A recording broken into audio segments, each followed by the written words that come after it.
Fawn is an orphan nobody hell-bent on making a name for himself with the help of his pet whale. He has spent countless years clawing his way to the top, but just when his dream is about to come true, he is killed by his own pet and reborn as a penniless, ugly loser. When Fawn opens his eyes, he finds himself in the middle of the forest, and miraculously he is still in one piece, although his clothes are different for some reason. He checks himself to see if he is still bonded with his whale, Nian, but sadly, it looks like his pet is gone for good. For now, he needs to figure out where he is and think of a way to get home, so he stumbles down to a nearby river to get a drink of water. However, when he sees his reflection in the water, he realizes that his face is way uglier than it used to be. He starts panicking and tries to figure out what could have caused this, but all the commotion draws attention to him, and eventually, a group of armed soldiers track him down. Fawn is confused and wonders why soldiers showed up all of a sudden, but before he could even say a word, they all draw their swords on him and take him into custody. Before all this, Fawn used to be the leader of the fast-growing Lianxiao Pavilion sect, and his only dream in life was to raise his sect to A class in the league rankings, and he was really close to achieving that dream. All he needed to do was win his next match in the sect tournament to prove himself. On the day of the tournament, as Fawn was leaving for the tournament, he was greeted by all his sect members, and they all wished him luck in his upcoming battle. Fawn thanked them for their support, but he needed to hurry so he wouldn't be late for his match. The A-Class promotion tournament is a big deal on this continent, so there are many influential people here who are against the idea of an unknown sect like Fawn's being allowed to participate. However, there are also people who are in favor of his participation, like the master of the Bai family. He knows that Fawn was originally born into a very reputable family that tragically met its end years ago, leaving Fawn as the only survivor. Yet despite this setback, Fawn was able to build a new sect from the ground up, and in just a few short years, his Lianxiao Pavilion has already risen to B class. Such rapid growth is almost unheard of, but the reason Fawn is so strong is because he has a deep and profound understanding of the spiritual pets that exist in this world. Soon the tournament begins, so Fawn steps out into the arena, and with a wave of his hand, he summons his giant whale pet, Nian. His opponent is impressed by Fawn's display because it is clear that he has put a lot of work into cultivating his pet, but he isn't the only one with an impressive pet. Master Han clasps his hands to form a ball of fire, and from that fire, he summons his giant ape pet so he can compete on equal ground with Fawn. He is eager to see what Fawn can do, so as the match begins, both pets charge at each other and clash in the middle of the ring. The ape delivers a devastating uppercut to Nian, but Nian quickly recovers and retaliates with a high-pressure water blast.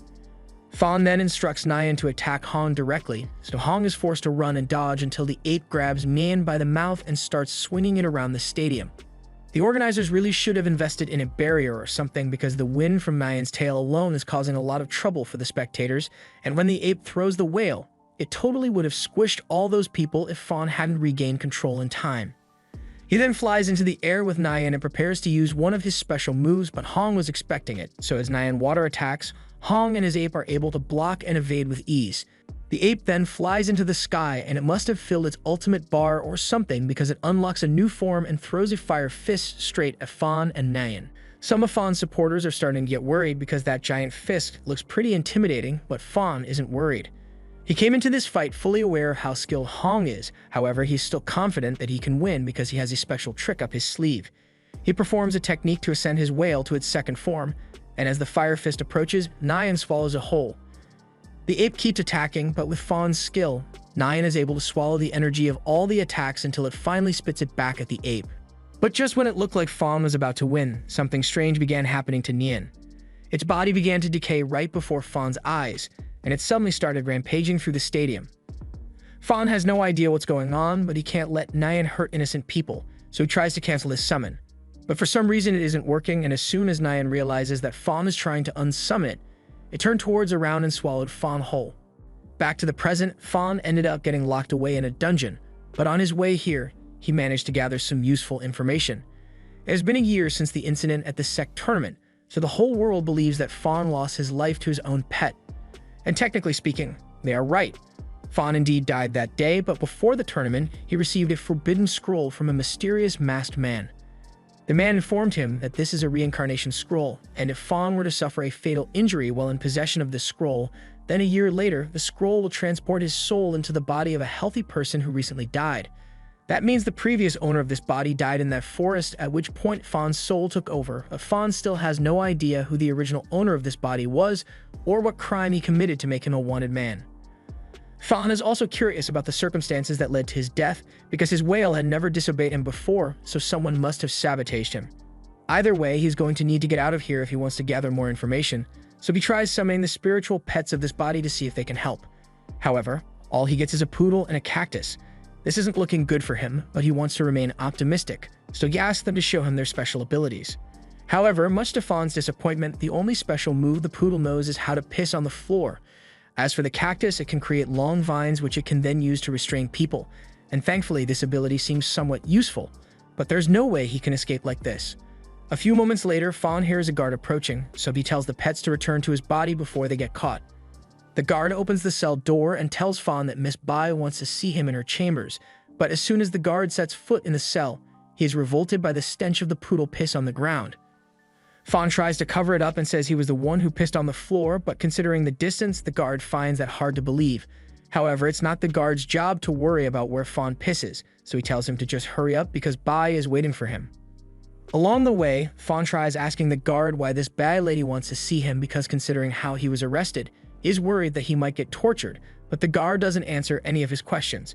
They eventually arrive at Bai's room, so the guard knocks on the door and tells her that he has brought the prisoner as she requested.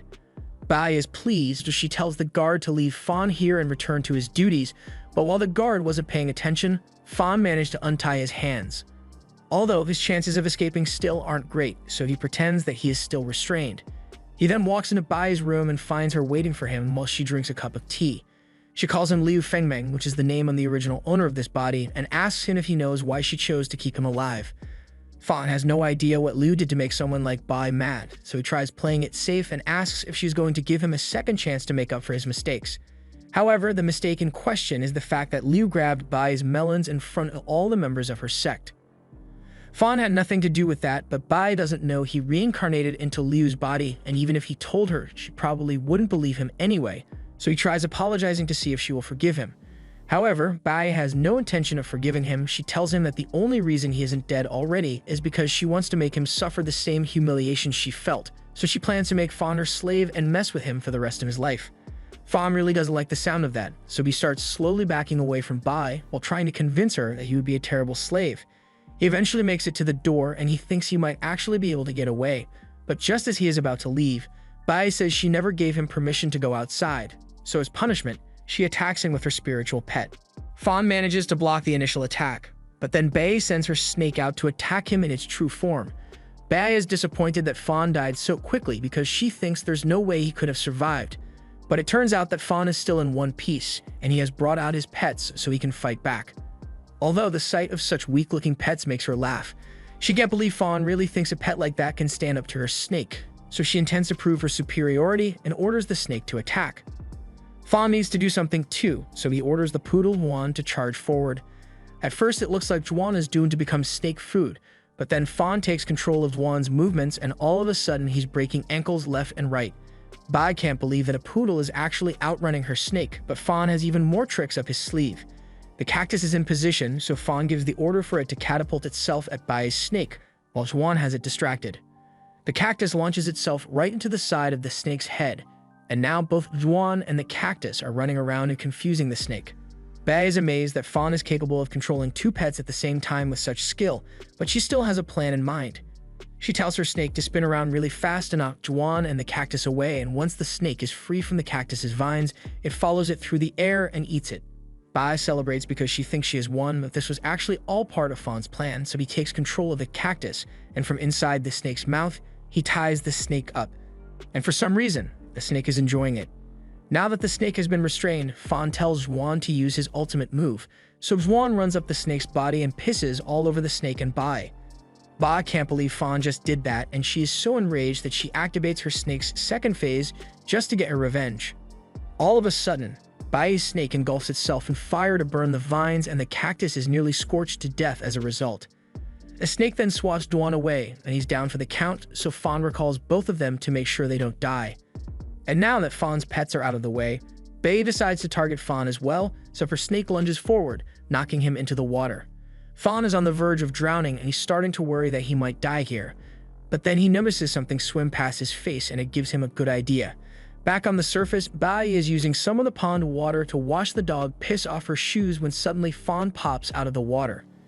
She is surprised because she thought he would have drowned by now, but it looks like Fawn bonded with a catfish in the pond and made it one of his pets. Bai mocks him for being so desperate because everyone knows a catfish is an unreliable pet. Sure, it can be cultivated into a near-invincible whale, but after one of the whales went rogue and killed its master, its species was given the title of Master Killer. Fawn tries to tell her it wasn't the whale's fault and that someone sabotaged it, but Bai has no reason to believe him. And even if she did, it's not like it would change anything because all the catfishes in the nation have been exterminated under the League's orders. The only reason there's a catfish here is because Bai's brother likes to collect pets from extinct species, and this may very well be the last catfish on the continent. Besides, the only one who knows how to bring out the true potential of the catfish is the master of the Lingxiao Pavilion, but he's long dead, so catfishes are practically useless now. Fawn refuses to listen to Bai's catfish slander any longer, so he tells her to shut up, and Bai takes offense to this, so she decides to finish him off on the spot. She sends her snake after Fawn, but Fawn is able to catch its fangs and hold it in place long enough for his new catfish to get into position. Nyan swims through the air until it is behind the snake, and on Fawn's command, it bites down on the snake's tail and begins sucking. Bai can't believe what she's seeing because the only one capable of such a technique is the deceased master of the Lingxiao Pavilion, yet Fawn's catfish manages to suck her snake until it has been completely devoured. Now, Bai is completely defenseless, and she has no means to stop Fawn from escaping anymore, so he gets out of the pond and makes a run for it. Before long, the guards from Bai's family are alerted of Fawn's escape, so some wolves are sent out after him. And if you've ever been chased by wolves, you'd know it's not very fun. Fawn has managed to evade capture so far, but he won't last much longer, so as he approaches the edge of the mountain, he comes up with a daring idea. He's going to jump. He knows there's no way the guards will be crazy enough to jump after him, but he still needs to think of a way to survive the fall, so he summons Cactus and uses its vines to grab onto the peak of one of the rock formations. He then uses his momentum to swing himself all the way up onto the next mountain, and with the distance between them, the guards stand no chance of catching Fawn now. The guards spend the entire night looking for Fawn, but they can't find him, so the next morning they return to Bai's compound to tell her the bad news. They couldn't find so much as a footprint anywhere on the mountain, so they believe Fawn might have fallen to his death at some point. However, Bai doesn't seem so convinced. Fawn completely disgraced her, so there's no way she can just accept that he died in the mountains. She yells at her guards for being unreliable and demands that they go out and keep looking for Fawn because she wants him dead or alive. Just then, Bai's brother arrives because he heard news of the incident that happened here, so he asks Bai to tell him the name of the man who caused all this trouble. Meanwhile, Fawn wakes up to a bird standing on his face and he is perfectly fine, but he was really hoping that everything that happened last night would turn out to be a dream. Back at Bai's house, she has just finished telling her brother everything that Fawn did to her, including the fact that he used a catfish to devour her snake. She pleads with her brother to avenge her, but Bai's brother couldn't care less about her petty grudge against Fawn. He is much more upset at the fact that Fawn stole the limited edition catfish that he got for his rare species collection. Bai gets mad that her brother isn't taking her seriously, and she's upset that he didn't offer her the catfish when it's so strong. However, Bai's brother tells her the catfish species isn't particularly strong. In fact, there's nothing special about it aside from the innate ability to devour things, but it only works on targets that are idle for a certain amount of time. Even when it evolved into a whale, it isn't especially powerful, so by all metrics, catfishes are completely useless in combat, but there's one exception to that rule. A catfish under the control of Master Fawn Lingxiao can be incredibly formidable, but that man is dead, and no one knows the secrets of his technique. Speaking of Fawn, he is currently cultivating the catfish on the mountaintop while thinking about all the events that led him here. He failed to achieve his goals in his past life, and the entire legacy he worked so hard to build has been ruined by that incident. However, he refuses to give up, and no matter how long it takes, he swears he will rise to the top of the League and prove himself to the world. And the first step in Fawn's plan is to reunite with his sect members, so he heads to one of the League's branches and asks to rent out the fastest pet they have. Normally, you would have to pay a large sum to rent out fast pets like a shadow panther or a blue hedgehog, but Fawn says his pavilion has a contract with the League, so he's allowed to rent out pets for free. The attendant is more than happy to help, but he is going to need to confirm which pavilion Fawn belongs to, so he asks him to perform his pavilion's signature dance. Fawn was really hoping he wouldn't have to do this because the dance is really embarrassing, but he swallows his pride and performs it anyway. The attendant thinks it's hilarious, but Fawn tells him to just hurry up and look for his pavilion's listing already. However, when the attendant finally finds it, he tells Fawn that the Lianxiao Pavilion has been removed from the members' list. Fawn died in May last year, and as a result of the death of its master, the Lingxiao Pavilion was demoted to C class. Then a few months later, the League issued an order to exterminate all catfish pets, and since the catfish was the pavilion's signature pet, it was demoted yet again to D class.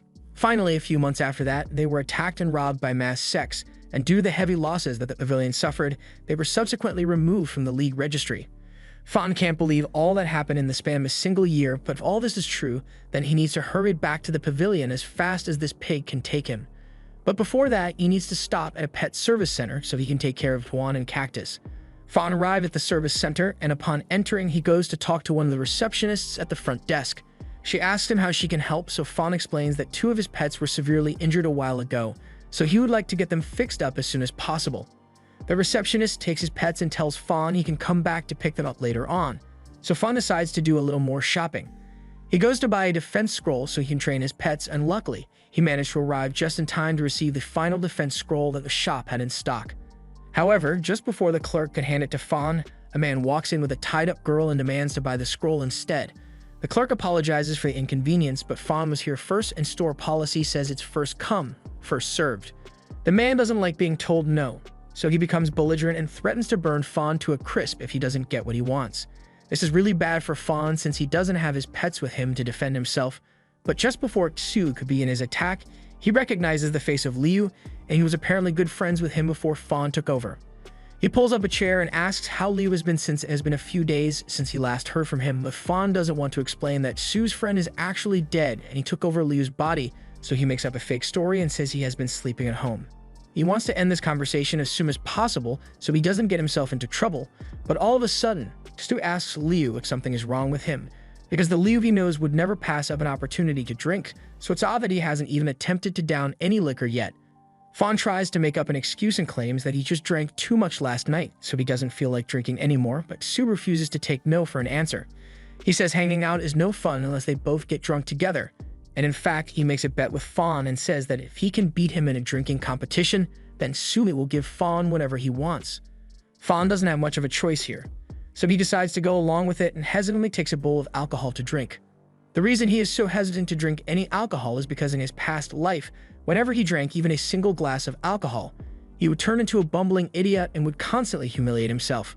However, this time, even after downing dozens of drinks, Fawn is perfectly fine, but Sue, on the other hand, is totally wasted. Fawn is surprised that Liu's body has this much resistance to alcohol, but that aside, he clearly won the bet, so he tells Sue that he will be leaving now, and he is taking the scroll with him. Sue has no complaints since he is too drunk to care. But as Fawn is walking away, he notices the girl who Xu was treating as a slave, and he feels bad for her, so he decides to set her free. He takes the bag off her head, and as he is untying her, he warns the girl to stay away from people like Xu, because they are bad news. Fawn later leaves the service center because he has business to attend to, and now that he has taught his whale a defensive bubble skill, and he has healed the other 2, he is prepared to pay some old friends of his a visit, but as he is leaving, the girl he saved from Xu seems to be watching him. Meanwhile, over in the Lianxiao Pavilion, Huling rushes into Duan Yi's room to warn him that some people have come to attack them.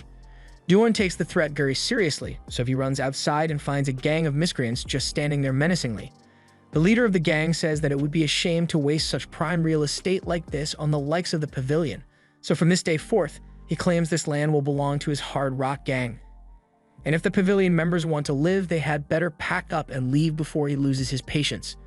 The gang leader seems really confident that he won't challenge because the Lingxiao Pavilion is in severe decline, but Duan Yi tells them that just because their status has dwindled doesn't mean they are weak. He summons his shade cat Jaime, and 2 of the gang members try to attack him with their lizard and porcupine. So they make the lizard launch the porcupine at the cat. However, Jaime is simply too fast, so she jumps out of the way, and as soon as she gets the opportunity, she dices the porcupine into pieces. The lizard then tries to attack her, but it's too slow, so she's able to sneak up behind it and slice its tail off. The gang leader is starting to get mad, so he decides to use his own beetle pet to attack since it is fast, but apparently it wasn't fast enough because Jaime rips right through its body in an instant. Duan begins insulting the gang for thinking they were strong enough to defeat his shade cat, but while Duan is monologuing, the leader secretly instructs the beetle to fire its horn, but not at Duan. Instead, he aims straight for Guling to make Duan and Jaime lose their focus.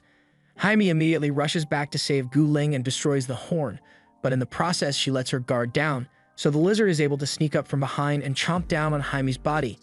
Meanwhile, Fawn has just arrived at the pavilion and he is glad to finally be home. But he is a bit shocked by how decrepit this place has become in the year he was gone. None of the maintenance work has been done and the front gates are wide open, but that's the least of the problems here. He hears a commotion in the courtyard, so he goes to check it out, and to his horror, he finds a lizard chewing down on Jaime's body. The lizard then throws Jaime away once it is done with her, and Duan jumps into the air to catch her body, but he ends up crashing into a pot as a result. Duan begs Jaime to hold on so he can get her treated, but it's already too late.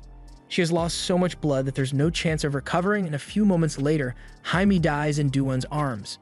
Now all the pets of the pavilion members have been killed, leaving them completely defenseless, so the gang leader orders everyone to get out of here immediately, or he might consider doing something terrible to them. As he says this, he starts reaching for Gu Ling, but before he could hurt her, his lizard gets splashed with a strange yellow liquid.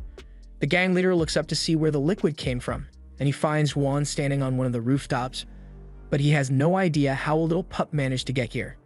Just then, Fawn announces himself and asks the gang leader what he thinks he is doing here, but the gang leader tells Fawn to mind his own business because he thinks Fawn is some random nobody who wants to play hero. But when Gu Ling looks at the stranger, something about him reminds her of her former master. Fawn refuses to let a bunch of gang members take over the land he worked hard to earn, so he sends one in to attack, but the gang leader thinks Fawn must be stupid because there's no way a puppy could ever compare to a dragon lizard. He sends his lizard out to cut Juan down, but to his surprise, Juan is actually able to parry the attack. This makes no sense to him because the lizard should be several times stronger than the puppy, but the surprises don't end there because Fawn instructs Juan to use his new special move, so he runs forward and headbutts the lizard in the stomach. The gang leader can't believe a puppy actually managed to defeat his dragon lizard, but it was all thanks to Fawn's careful planning. Juan's urine attack is called Feeble Urine, and it has the ability to make anyone who gets covered in it several times weaker, so as soon as the lizard got sprayed at the start of the fight, Fawn had already won. The gang leader still doesn't understand how this could have happened to him, but he refuses to lose after coming this far, so he orders all his men to summon their backup pets. The gang members do as instructed, and they plan to attack Fawn directly to make him pay for humiliating them, but Fawn isn't too worried. He pretends to be scared and runs out of the gate to lure the pets outside, and the gang members eagerly follow him because they think they really have Fawn cornered. However, when they get outside, they can't find Fawn, and they realize all their pets are gone. Just then, Fawn speaks up and tells Nyan to thank the kind men for giving him so many tasty pets to eat, and as soon as the gang members realize that Nyan is a catfish, they start freaking out. The League ordered all catfishes to be exterminated months ago, so they threaten to report Fawn for possessing a catfish, but Fawn threatens to just have Nyan eat them alive if they report him, so the gang members apologize for their earlier statements and leave because they don't want to die. Once the gang members are gone, Hu Ling comes out because she wants to thank Fawn for all his help. However, to her surprise, as soon as Fawn sees her, he gives her a big hug, saying he missed her a lot. Of course, Gu Ling still has no idea who this guy is, if she doesn't know how to react to this sudden hug. She asks Fawn if she has met him somewhere before, so he's about to explain that he is Master Fawn Lian Xiao, and that he reincarnated into this body, but then he remembers what happened with his whale. Someone must have sabotaged him that day to get him killed, and he still has no idea who did it, so until he finds more clues, he can't reveal his true identity to anyone. He decides to introduce himself as Liu Fengmeng for now and apologizes for hugging Gu Ling out of nowhere, but now that the bandits are gone, he tells Gu Ling that they need to go check on the others inside. Gu Ling is certain that she has never met Liu before, but every time she looks at him, he exudes the same aura as her master, and she can't figure out why. As Fawn walks back in, Gu Ling introduces him to everyone as the man who saved them from the gang members, but while they are all grateful after everything that has happened, none of them are in much of a talking mood. Especially Duan after Jaime's death. Jaime was the first pet he ever received from Fawn, so they've been practically inseparable for years, but now that she's gone, Duan sees no reason to continue being a pet cultivator, so he says he is leaving. Fawn remembers how Duan was the first person to join his pavilion back when Fawn first established it, and even though Fawn was a new master at the time and had no achievements under his belt, Duan still believed the pavilion could become one of the best on the continent, but all that has changed now. All the other pavilion members also lost their pets in the battle, so there's no point in remaining here any longer. Fawn tries to stop him and says he can help them rebuild, but Duan laughs in his face and asks what a stranger like him could possibly do to help them. Gu Ling begs Duan not to go because they still need to carry on their master's will, but Duan reminds her that Fawn Lian Xiao is dead, and he was the only thing holding the pavilion together. so without him, they are nothing. One by one, the other pavilion members also begin walking out because there's nothing left for them here, and they've lost all will to keep fighting. Fawn pleads with them to wait because if they just give him some time, he is sure he can resolve all their problems and restore the pavilion to its former glory. But none of them have any faith in him, so as much Fawn doesn't want to accept it, this truly is the end of the Lingjiao Pavilion. By the next morning, there are only 3 members left in the pavilion, and Gu Ling is saddened by the way things turned out. After their master's death, Duan was next in line to become the master of the pavilion because he had the greatest skills among all of them. But now that he has quit, they need to appoint a new master, and Tsai knows the perfect person for the job. At first, Fawn thinks she is referring to him, but Tsai was actually talking about appointing Gu as the new master of the pavilion, who doesn't think she's qualified to hold such a position. But since everyone insists on it, she agrees to become the master for now. Gu's picture is then put up under the master plaque, and as the new master, the others ask her what the next step for their pavilion will be. Before Gu could even say anything, Fawn speaks up and says they need to go catch some more spirit pets, but then he remembers that he isn't the master here anymore, so he apologizes for speaking out of turn. Gu agrees with Fawn's plan since all of the pavilion's pets were killed during the attack yesterday, so she pulls out a map so she can find a good place to start searching for pets. However, all the good habitats on the map have already been picked clean, so there's no way they can find any good pets nearby. Just then, Fawn speaks up and says he has a good place in mind, so later that day, everyone follows him to the secret habitat he was talking about. But when they get there, it's more crowded than Walmart on Black Friday. There's no way they'd be able to find any good pets here, but Fawn tells them this isn't the place he was talking about. He leads them further into the forest, and after making sure they weren't followed, Fawn jumps off the edge of the cliff. The others are worried that he might have hurt himself, but Fawn is perfectly fine and tells them to come down as well.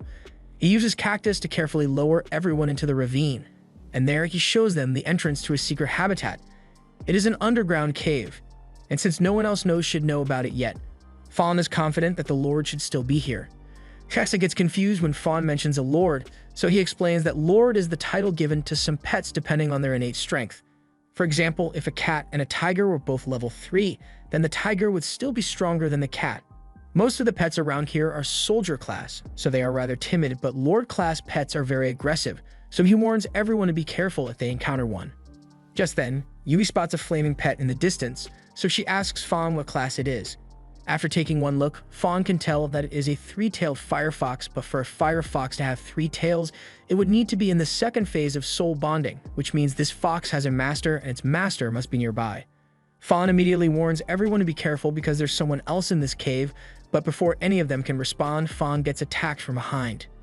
He managed to avoid getting hit, but the attacker tells him and the others that this is his turf, and if they don't leave right now, he will show them no mercy. He is trying to scare them away so he can capture the Lord for himself, but Fawn simply laughs in his face and says he could never beat them in a fight with his weak little fox. The others join in and say they could wipe the floor with the guy's pet without even breaking a sweat, but remember, none of them have any pets right now, so they are totally bluffing. Getting into a fight right now would be terrible, so Fawn came up with a plan and told everyone to pretend to be strong and bloodthirsty so they can scare him off. And the plan is working perfectly, mostly because the guy was weirded out by Xie's tonguing, but either way it was enough to get Su to rethink his actions, so he decides to leave Fawn's group alone. Just then, Fawn feels an ominous pressure in the cave, and so he tells the others that the Lord has appeared. But before they could even think of a plan of action, Su and his firetails start running straight for the Lord. Fawn and the others chase after him, and when they finally reach the Lord, Fawn warns them to be careful, because it looks like it is in the mature stage, meaning it already has a unique skill. Su tells the others to stay out of his way while he subdues the panda, and Fawn doesn't intend to interfere since Su technically got here first. Su tells Firetails to attack, so it lunges at the panda, but before it could attack, the panda's horn begins to glow, and it shoots a laser that hits Su in the chest. All the color begins to drain from Su's body, and he has no idea what's going on, but a few moments later, the panda then fires a laser at Fawn. Fawn tries his best to dodge, but despite his best efforts, the laser still touches his hair, so he warns everyone else to go and hide before they get hit too. Fawn's body then begins to develop purple patches, and he is worried that he might have been poisoned, so he quickly summons Juan and asks him to use his detoxifying urine skill. Juan is confused because he doesn't see anything wrong with Fawn, but he does as instructed anyway and splashes Fawn in the face. However, the detoxifying urine seems to have no effect, so Fawn just took a face full of piss for nothing. The panda then fires another laser aimed at the Firetails, and it looks like it left a severe wound, but when Su goes to check on his pet, he realizes there isn't actually any damage. It's more like someone painted over his pet's body, and it's the same with Fawn because despite looking poisoned, he feels perfectly fine. He soon realizes that the panda's ability is to absorb colors and create illusions to distract its enemies, and while that doesn't sound too dangerous at first, it's really hard to keep track of your opponent when they are able to camouflage themselves perfectly. On the bright side, since the color changing doesn't do any damage, they just need to worry about avoiding the panda's melee attacks. Sue tells Fairytales to keep dodging the panda's attacks, but then the panda makes his bamboo invisible, so Firetails isn't able to see it in time to dodge. Sue is worried about Firetails' safety, so he asks Fawn for some help and promises to share the panda with him equally. Whatever that's supposed to mean. Fawn doesn't trust Sue, but he decides to help him anyway, so he asks Fawn to splash the panda with his feeble pea. The pea should have weakened the panda, so Fawn summons Cactus and asks it to bind the panda. However, they soon realize it was an illusion, and the real panda comes out of nowhere to kick the cactus away. It then creates a blinding flash of light with its horn, and by the time Fawn and Sue can see again, the panda has disappeared. They both stay alert since the panda might be hiding with his color control again, and as soon as Firetails spots something moving, it jumps into attack. However, it turned out to be a trap, and a second later, the panda drops from the ceiling to smash Firetails into the ground. It then uses its ultimate technique and shifts the color in the room to overload Fawn and Sue's brains. And while they are confused, it proceeds to beat them up, but Tuan still doesn't understand what's going on. Anyone caught in the panda's range should be disoriented by the shifting colors, but Tuan is color blind, so to him it looks like Fawn and Sue are just messing around. It eventually gets tired of watching its master lose to a panda, so while the panda isn't watching, Juan sneaks up from behind and smacks it in the head. And once the panda is on the ground, he pees on it to assert dominance. Fawn is shocked that Juan was able to beat the panda so easily, but he is glad that they finally caught the Lord. However, a moment later, Sue grabs the panda and starts running away. Fawn and the others chase after it, but Sue pulls out a dandelion pet and uses it to fly away, so there's no way they'll be able to catch him now. Fawn is disappointed that they wasted so much effort today and another Lord won't spawn here for a long time, so he suggests they just go to the market tomorrow to find some pets for everyone. Later that night, Sue carries the panda to the Temple of the East Sect, and as he arrives at the gate, he tells the guard that he is here to see Mr. Yo. The guard leads Sue to Yo, and Yo is pleasantly surprised that Sue was capable of capturing a lord all on his own. However, Sue didn't come here for empty compliments, he just wants Yo to keep his end of the bargain and release his pet. While Sue isn't paying attention, something seems to slip into his shadow, but he is too focused on Yo to notice. Yo tells his men to bring out the Ice Tails, and Sue is glad to see his pet again, but as soon as he tries to free Ice Tails, Yo's men try to capture Fire Tails. Sue demands to know what's going on here because this wasn't part of the deal, but Yo never intended to let Sue reclaim his Ice Tails. He orders his men to capture Sue, but Sue isn't a weakling, so he's able to fight them off with the help of Fire Tails. However, Yo then summons his pet, and from Sue's shadow, a giant figure emerges before slamming Sue's face into the ground. The next day, Fawn and the others head into town to buy a pet, but while Fawn is busy doing something else, the others spot a wanted poster for Liu Fengmeng in the middle of town. Gu tries to remain positive and says it might not be the same Liu who's helping them, so it would be best to keep it a secret for now and watch what he does to see if he really is a dangerous criminal. Just then, Fawn returns to the group and sees them huddled around the notice board, so he asks if something is wrong, and they all get startled. Everyone tells him they are fine though, and Fawn sees no reason to question it, so he tells everyone to hurry up so they can go buy some pets. But first they need money, so they head to the bank and Gu performs the pavilion's dance to access their account. But to her dismay, the teller tells her that someone withdrew all their money a few days ago. Gu breaks down in tears because she can't believe they got robbed of all their money, but then Fawn remembers that he was the one who withdrew that money when he was first reincarnated. Luckily, he didn't spend all of it, so he tells Gu he has some money they can use to shop for pets, although he decides to leave out the part about how he got it. The four of them then head out into the market, and as soon as they get there, Gu falls in love with this scent skipper. She thinks it's really cute, but it costs 20 tal, and they can't afford that right now. Yui immediately enters haggling mode and starts badgering the shopkeeper to reduce the price by calling the scent skippers ugly, dull, and useless. Eventually, she does manage to get a good deal for it, but at the cost of the scent skipper's self-confidence. After seeing Yui work her magic, Axe asks her for some help because she wants to get one of these pets, and with how goofy they look, Yui has all the ammunition she needs to bargain. Now both Axe and Gu have pets, but Yui hasn't chosen anything for herself yet, so they continue walking around the market. Suddenly, a man calls out to Yui and offers to sell her a new pet he just acquired, but the group immediately recognizes it as the panda that Sue stole from them yesterday. That panda is rightfully theirs, so Fu demands that the shopkeeper return it immediately, but while the shopkeeper knows it's a stolen pet, he isn't worried because he recognizes the uniform of the Lianjiao Pavilion and he knows they are too weak to be a threat to him. He is part of the East Sect under Yo, and this isn't the first time the East Sect has robbed the pavilion, so Gu is starting to get angry.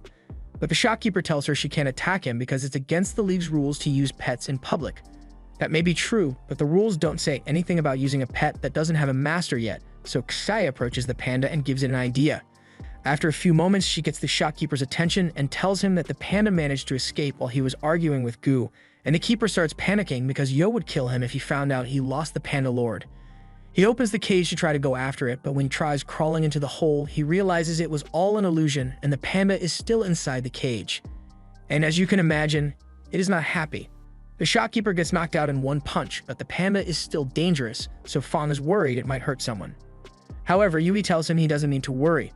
She approaches the panda and tells him the story of how her sect has fallen into ruin, and the entire time she was powerless to help her friends. So she asks him to become her spiritual pet so they can both get strong together. The panda sympathizes with her, so it agrees to become Yui's pet. But this is the first pet Yui has ever had, and she isn't familiar with the bonding process, so Gu explains how it's done and shows her the correct position. Once the ritual is complete, Yui has officially bonded with the panda lord and Fawn is happy for her, but a moment later, he notices Firetails tied up in the shop. From what he recalls, Sue really cared about Firetails, so Fawn finds it hard to believe that Sue would sell his pet so easily. Fawn releases the Fire and Ice Tails, and they tell him that Sue was captured and is being held hostage.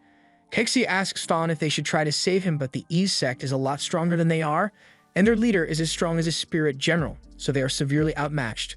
However, Fawn says he knows of a way that they can beat the East Sect, so he tells everyone they should head home because he has something he wants to show them. Before Fawn died, he had hidden several upgrade pills under a tree, and with these pills, everyone will be able to make their pets stronger. Meanwhile, over in Yo's sect, Sue is chained up and is being tortured in order to force him to dissolve the contract he has with his pets. But even if Sue were to do what Yo wants, he knows he would still be killed regardless. That same night, Fawn and the others begin their raid and Sue can hear all the commotion outside, but he has no idea what's going on. Eventually, Fawn's group arrives at Sue's cell, and they are here to bust him out. After releasing Sue, Fire and Ice Tails run over to him, and he is so glad to see that they are okay. But he doesn't understand why Fawn would go so far to help him. However, Fawn simply tells him that they are here on a mission today and Sue is pretty strong, so they could really use his help. That's all Sue needed to hear, so he grabs his shirt, and everyone heads out to raid the East Sect. A little while later, Yo arrives and finds a bunch of his guards beaten up on the floor. The guard tells him they are being raided, and Yo is surprised that someone was bold enough to raid his sect. Fawn is currently looking for Yo so he can challenge him, but he accidentally stumbles across Yo's treasure room instead, and this is honestly way better. There are a ton of rare things here, including rare antiques, advanced scrolls, and even upgrading material. This works out really well for Fawn since he can finally upgrade Teddy and Cactus out, but upgrades take a while, so he's going to have to wait until after he has defeated Yo. However, just then, Yo emerges from the shadows and tells Fawn he is willing to share those upgrade materials with him if he joins the East Sect. Fawn tells him he appreciates the offer, but he is already part of the Lianjiao Pavilion and he is here to avenge them. Yo tells Fawn that if he really wants to avenge the pavilion, then he should be going after the traitor who set up their master and got him killed. Fawn refuses to believe that one of his pavilion members really betrayed him, and Yo doesn't intend to waste any time convincing him, so he begins his attack and aims right for Fawn's eyes. Luckily, Cactus is able to pull him to safety, but Yo sends his shadow pet after him again. Fawn runs through the treasure room to try to get away from it, but the shadow is too fast, so he starts grabbing antiques off the shelves and throwing them at it. He wasn't expecting the antiques to do much, but to his surprise, the shadow actually stops chasing him because Yo cares a lot about these antiques, so he's putting them back on the shelves with him. That gives Fawn an idea, so he instructs Teddy to punch a vase off the top shelf, and when it hits the floor, Yo screams because that thing cost him a ton of money. Right after that, Cactus jumps up onto a shelf and proceeds to pull it down onto Yo to bury him. But just when Fawn thought the fight was over, Yo's shadow stabs him through the chest. He realizes the shadow is too strong for him to defeat on his own, so he needs to regroup with Gu and the others as soon as possible. Gu's group has just finished releasing all the pets that Yo held captive, but then she hears an explosion coming from the area Fawn went to, and she is starting to get worried. Fawn eventually makes his way over to Goo's group, but he is heavily injured, so he asks the others to buy him some time while Goo's scent skipper heals him. Just then, Yu's shadow arrives and goes straight for Sue, but before Sue could be hurt, his Fire and Ice Tails jump in to save him. Fairy Tails tries to blast the shadow, but the shadow vanishes and then reappears behind Sue.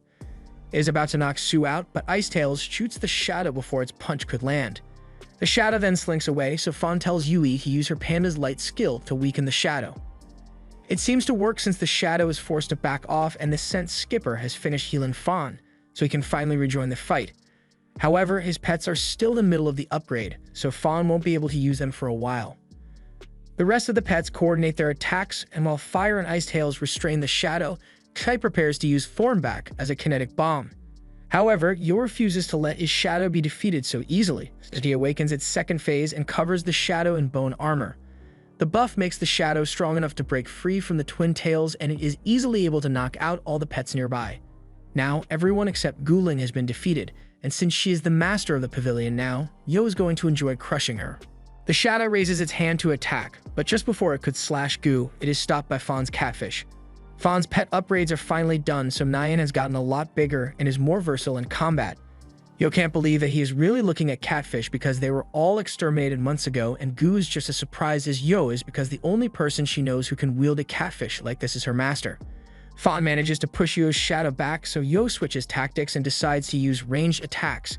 Nyan flies around to dodge the shadow spikes, but he eventually gets stabbed in the gills, and from there Yo's shadow pins him to the ground.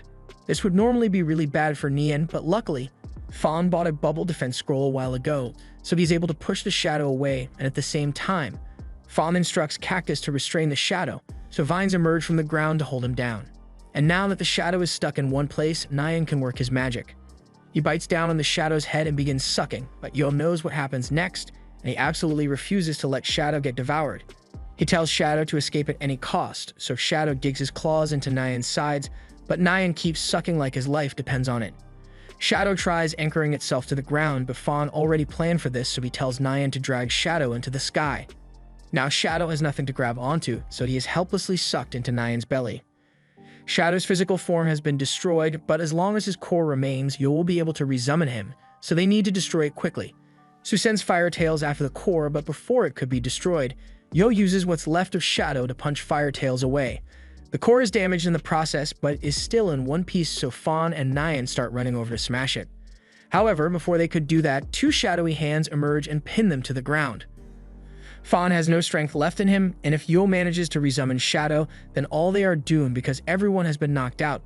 But just as Yo is about to summon Shadow again, that girl Fawn saved in town shows up out of nowhere and smashes the core. She's a little confused since she doesn't know what's going on here, but Yo attacks her, so she sidekicks him with her hoof. And if you've ever been kicked by a deer, you know Yo just lost a bunch of teeth and ruptured his spleen. The girl has been following Fawn ever since he saved her because she is grateful, but also because she has a crush on Fawn.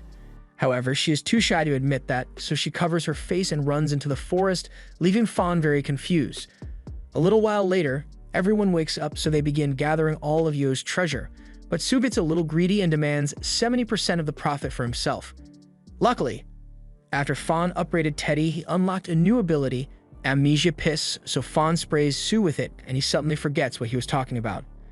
She then convinces him that he agreed to give up his share of the loot as an apology for stealing the panda last time, and Sue doesn't question it.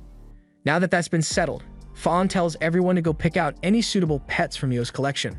Just then, Fawn finds a fire steel ball, and he thinks it would suit him well, so he prepares to form a contract with it. For some reason, he faces some resistance, but with his mastery of pet bonding, he is eventually able to form the contract. However, moments later, Fawn feels a strange pressure within his body and collapses to the ground. The others rush over to check on him, and the next morning, Fawn wakes up in his bed with She standing over him. She got really worried when Fawn collapsed out of nowhere, but since he's awake now, she and Yui are going to make him a good meal to restore his strength. Fawn doesn't understand what happened to him earlier, but he remembers being attacked by a strange force right after he tamed the steel ball. That aside, he is glad they managed to acquire all those upgrading materials from the East Sect, because now everyone's pets will be able to level up. Speaking of which, he recalls that catfishes get a storage space when they level up, so he asks Nyan to take him inside because he wants to check out how big it is. Nyan is happy to oblige, so he swallows Fawn, and Fawn is pleased with how it looks. With this rate of growth, everyone's pets should be able to reach the third stage of soul bonding before they D-rank sect assessment in a few months. But before all that, Fawn needs to figure out who the traitor who sabotaged him in his past life was. There's no way it was Gu Ling or the others here, so he believes it must be someone outside his sect who betrayed him. But until he figures out who that person is, he's going to have to stay on guard.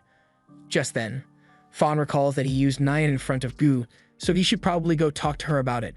He finds Gu out in the shrine she made to honor her deceased master, and she apologizes for making Fawn put in so much work for the good of the pavilion when he is still a newcomer. But ever since Fawn joined them, she feels like they might truly be able to restore the pavilion to its former glory. Fawn tells her that he didn't do anything on his own and it was all a team effort, but that aside, there's something he needs to talk to her about. Fawn explains the whole story about the catfish and how he acquired it, but he leaves out the part about him being her reincarnated master. Gu admits that she was shocked when she saw him using a catfish, but putting that aside for now, there's something she wants to show him. She pulls out the wanted poster she saw in town and asks Fawn if it is really true that he's a lecherous chest grabber. Fawn was really hoping he could just forget the whole incident with Bai, but he still has no idea what Liu did to make her so mad. He swears to Gu that he isn't a pervert, and this whole thing is just a huge misunderstanding. And Gu believes him because he has proven himself to be a trustworthy ally. He has been here for several days now, and Fawn hasn't exhibited any degenerate behavior. And she feels like she has known him for years, even though they just met. The way Fawn behaves, the way he handles enemies, and the way he controls his catfish all reminds her of her master, and she knows the similarities are no mere coincidence, so she asks Fawn to tell her the truth. She wants to know if he's her master. She and Yui are listening in on the conversation, but they only heard the part about Fawn possibly being a chest fondler, so they are waiting to see what happens. Meanwhile, Fawn is contemplating whether he should tell Gu the truth or not. He still hasn't figured out who the traitor was, and until then it would be dangerous to reveal his identity. So he decides to keep it a secret, and to convince Gu that he isn't her master, he grabs her by the shoulders and says he is Chronic Gunner. As soon as Yui and Shai hear that, they barge into the room and tie Fawn up for his behavior. He really wishes he didn't have to ruin his image like that, but at least this way his secret is safe, so he can continue investigating. She then takes him away so he can reflect on his actions, and Yui asks Gu if she really thinks Fawn is related to their master somehow. Gu admits that she thought that initially, but if Fawn really is a degenerate, then there's no way he could have anything to do with their master. Regardless, their priority right now should be to prepare for the D-Class promotion tournament, because they need to advance their sect. A few days later, it is finally time for the tournament, and the group is going to be traveling on these pigs, and she seems enthusiastic, but she has never ridden one before, so she ends up crashing into a tree. Gu apologizes for not being able to arrange better transportation for the group, but their budget is really tight, so this is the best they've got. They eventually get on the road, and they are all pretty nervous since they've been working hard to prepare themselves for this day. All the plane factions are going to gather on the competition island, and normally only around 4 or 5 plane factions participate each year. Just then, Fawn notices someone following them, but it turns out that it's just that sheep girl from before. She has been spying on Fawn for a while now, but whenever Gu tried to talk to her, she would get embarrassed and run away. Gu assumes the girl is just really shy, and there's no need to be concerned about her following them, so they continue traveling to the examination center.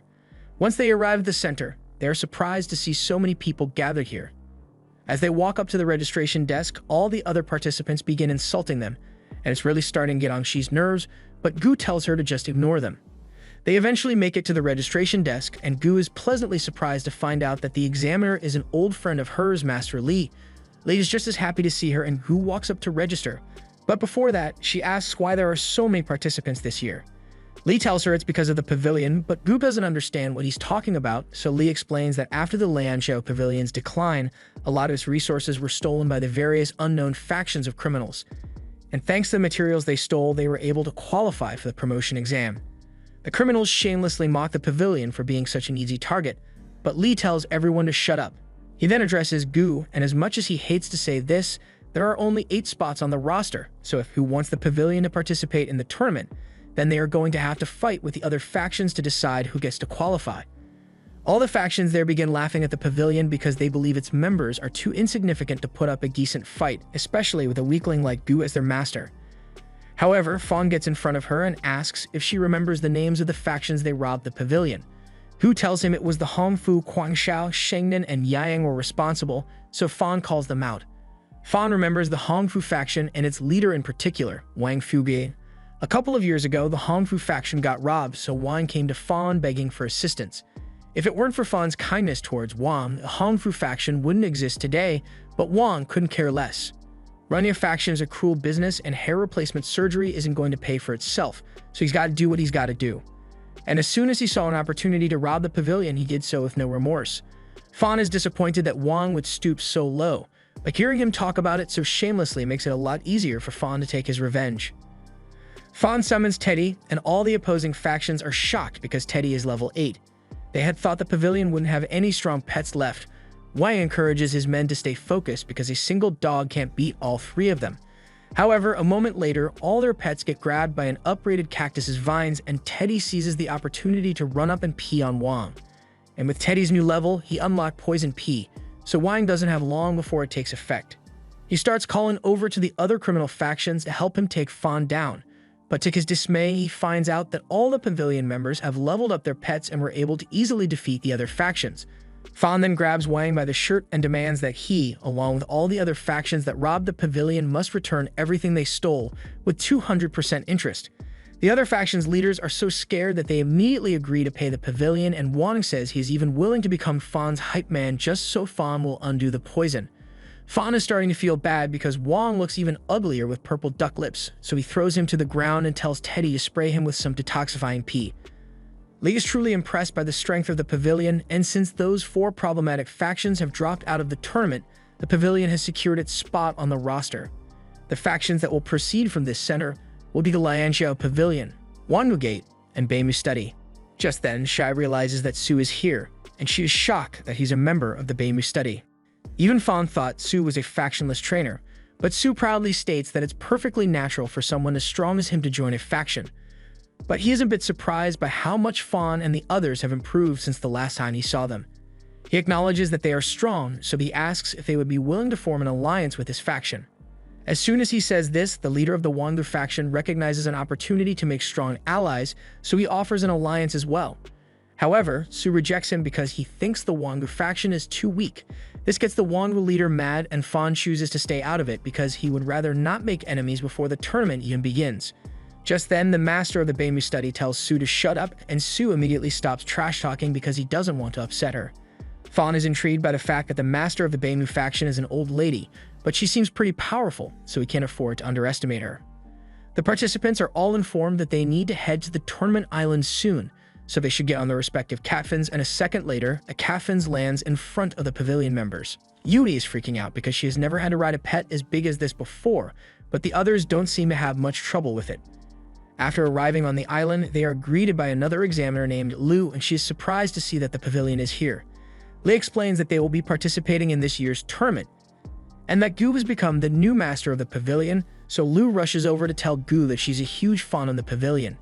It rose to power so quickly under Master Fan's leadership, and he was always able to defeat his opponents with overwhelming skill.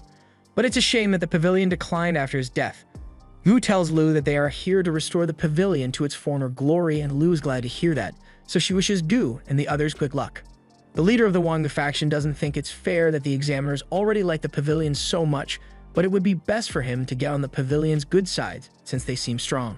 A little while later, Lu gathers everyone and tells them she's about to hand out an item that's very important for the tournament. She pulls the rings off one of her pets and puts it on Gu's wrist. She then explains that it is a new pet developed by the League.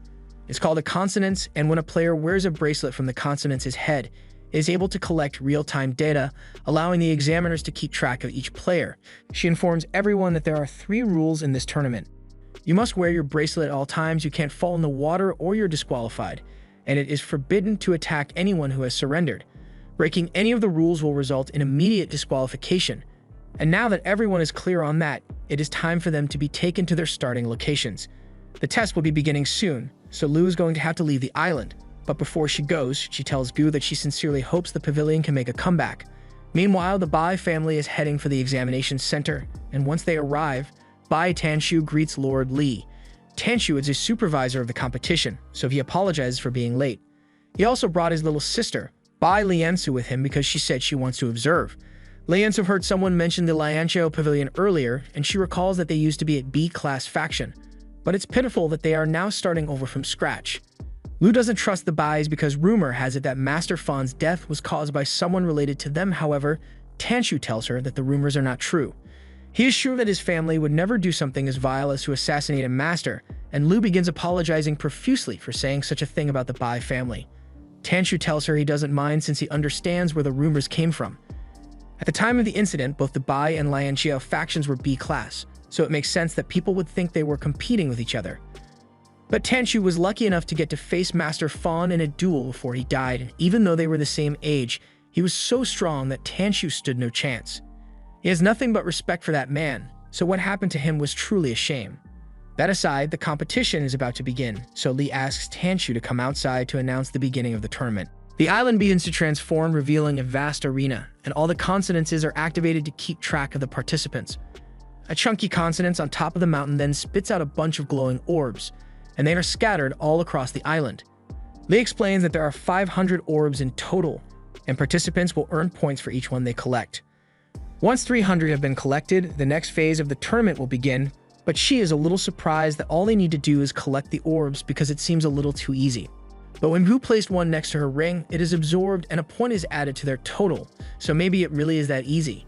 She then spots another orb nearby, so she goes to pick it up, but before she could grab it, a gopher pet grabs it and runs away. The rest of the orbs across the island are also starting to disappear, so the other teams must have started collecting them as well. She is worried that if they don't act quickly, then all the orbs will be taken, so Fan comes up with a plan. Considering the fact that there are only 500 orbs on the island and the next phase will start once 300 orbs have been collected, then they need to gather 20 orbs to guarantee a spot at the top. That means each member needs to gather at least 5 orbs, and they'll all meet back here once the phase is over. Meanwhile, in the exam center, Tanshu and Liansu are walking around, and Liansu is impressed by how quickly the teams are collecting orbs. She is especially surprised by one team because a member has already gathered 18 orbs. It looks like this consonant's pet is for the Tianyuan sect, and Li thinks they are quite interesting because they've been using a loophole in the rules to gather orbs quickly. That red symbol on the consonants means they've removed their rings, and according to the rules, as long as they put it back on within 3 minutes, they won't be disqualified. Once the Tianyuan group figured out the loophole, they gave their rings to their pets so they could gather the orbs for them, and it has been working out great for them. Just then, a man named Sheng Liao shows up holding all their pets, and he's got whatever this is for a pet, so he is able to wipe out all the members of the Tianyuan sect. Over in the control room, Liansu is shocked to see that all the members of the Tianyuan sect were eliminated at the same time. According to the consonances, the reason for the Tianyuan's elimination was because they didn't put their rings back on in time, but given how smart they were with the loophole, Li doesn't think they could have messed up the timing. He believes they might have been attacked, so he sends 2 examiners out to check on the situation. Meanwhile, Fan is busy collecting orbs with Teddy and Cactus, but after he absorbs one, a team nearby notices him, so he has to hide. The team belongs to the Hongluan sect, and Fan recalls that it's the same sect that Xu belongs to, so they might know Liu. Just then, Teddy runs out and starts licking the girl on the team because he recognizes her, and the girl recognizes Teddy as Liu's dog, so she knows he must be nearby and yells for him to come out. Meanwhile, elsewhere, Guling has just found an orb, but as soon as she picks it up, she gets jumped by a sect, and it looks like Duan Yi is a member. Gu is glad to see Duan again and asks him what he is doing here, but before that, he clarifies that he isn't a member of this loser faction. The 2 attackers tell Duan that they saw Gu first, so he had better get out of here unless he wants to become their next target, but Duan completely ignores them and continues chatting with Gu because it has been a while since he last saw her. The 2 nature faction members are now infuriated, so one of them summons a pet and tells it to attack, but before it could even do anything, it is torn to shreds by Duan's pet. Gu recognizes those paws and tails, and she is delighted to find out that Hemi is still alive, so she runs over to see her. However, as she gets closer, she realizes that something is really wrong. For some reason, Hemi looks like a decaying corpse, but she doesn't have any time to ask Duan about it because the nature faction members launch another attack. Gu yells to warn Duan, but he's already aware and takes control of Hemi to obliterate nature's pets in brutal fashion. He then instructs Hemi to attack the faction members, and the 2 of them are terrified, so they immediately surrender. And according to the rules, Duan isn't allowed to hurt them once they surrender, but the rules don't say anything about scaring them, so Duan has Hemi launch a harmless blast near their faces. Once the message has been sent, Hemi walks away and starts eating the remains of the pets she killed.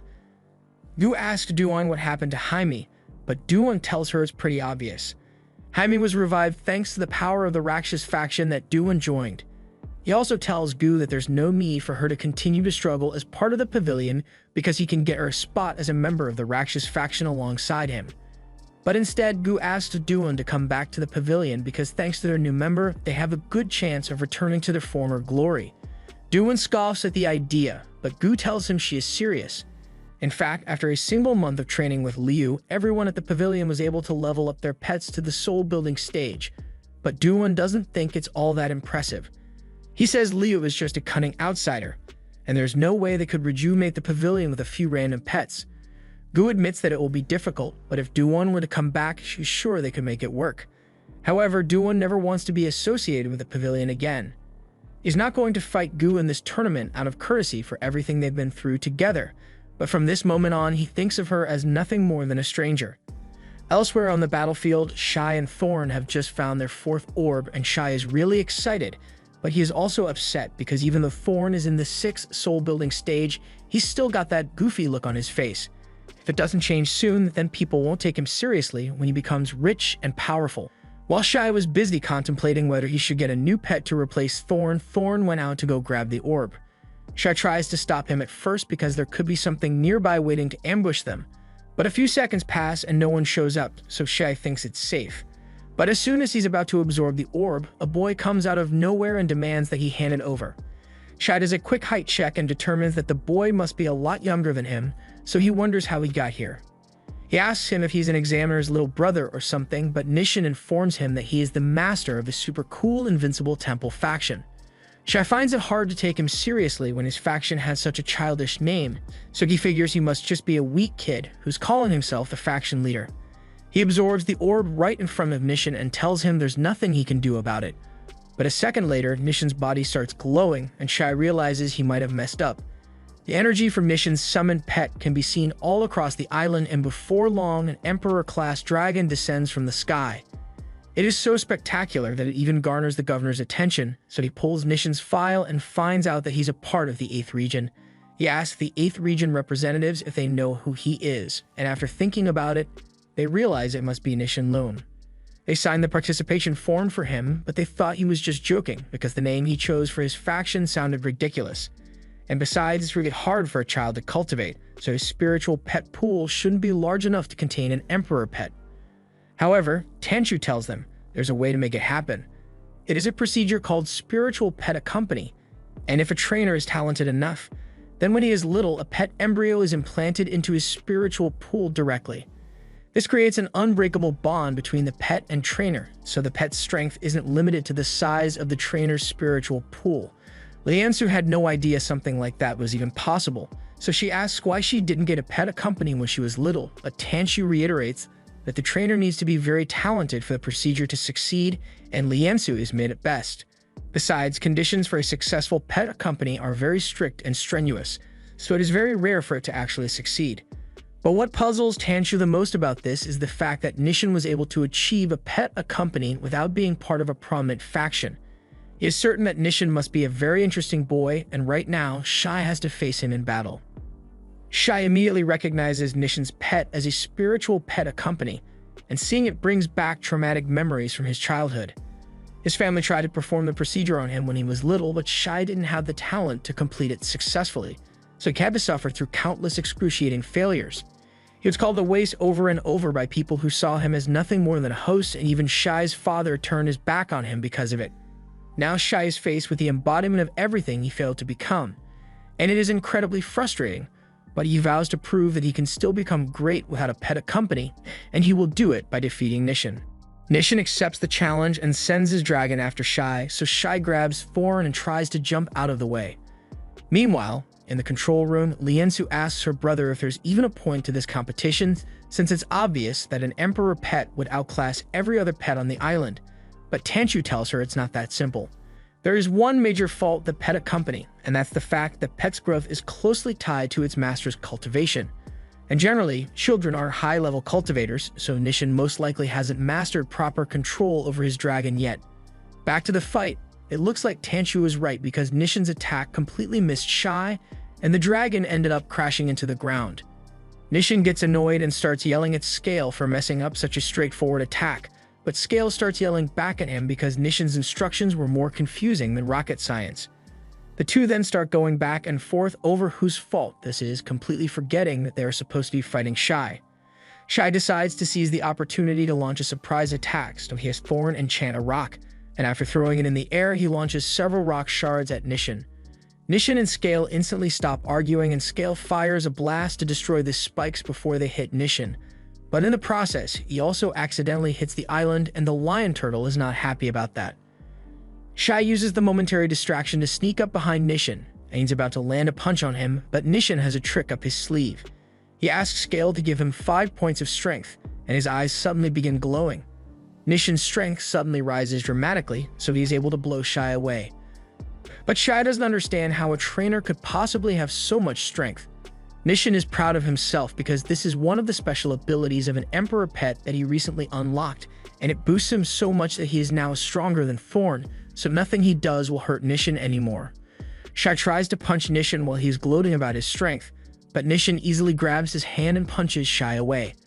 However, Shai refuses to give up, so he and Thorn begin attacking at the same time to try to overwhelm Nishan.